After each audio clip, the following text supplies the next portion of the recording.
ఈ నెల 4న సౌదీ అరేబియాలో గుండెపోటుతో చనిపోయిన జగిత్యాల జిల్లాకు చెందిన భోగ మనోహర్ డెడ్ బాడీ ఆయన స్వగ్రామానికి చేరుకుంది.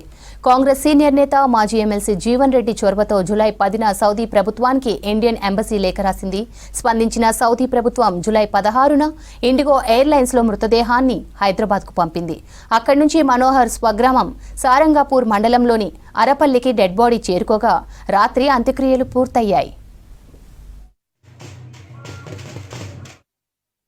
ఉపాధి నిమిత్తం నిరుద్యోగ యువత హెల్ప్పై ఆధారపడుతున్న కుటుంబాలకు ప్రత్యేకంగా ఒక కార్యాచరణ చేపట్టాలి. ఒక గల్ఫ్ కార్మిక సంక్షేమ బోర్డు ఏర్పాటు చేయాలి.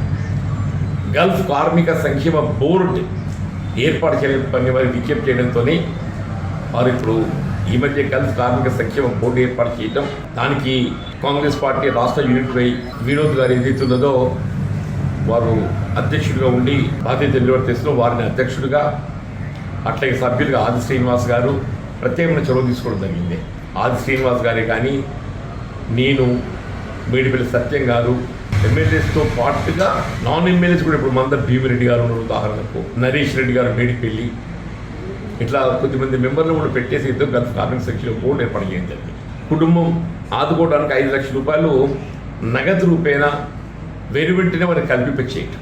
ఇప్పుడు ఈ మనోహర్ గారు ఎవరైతే ఆకస్మిక మృతి చెందడం జరిగిందో ఆ కుటుంబాన్ని ఆదుకోవటానికి వరకు మీకు before end of July immediately సాధ్యమైనంత తొందరలో ఏదైతుందో 5 లక్షల రూపాయలు ఆర్థిక సాయం ప్రభుత్వ పరంగా కల్పించేది ఉంటుందని చెప్పి అంటున్నాను.